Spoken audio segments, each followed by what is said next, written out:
Hello everyone, here we've got Motorola Moto G72 and let me show you how to activate backup to Google One.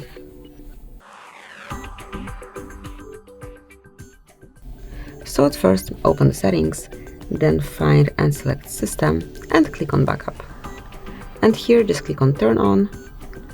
So as you can see from now on it is active, but you can backup your data right now. Just click on backup now, provide your lock screen pattern, and that's it. So that's it. If you will not click on backup now, your device backs up automatically over Wi-Fi after your device has been charging for 2 hours. So that's it. But if you wish to do it right now, just click on backup now.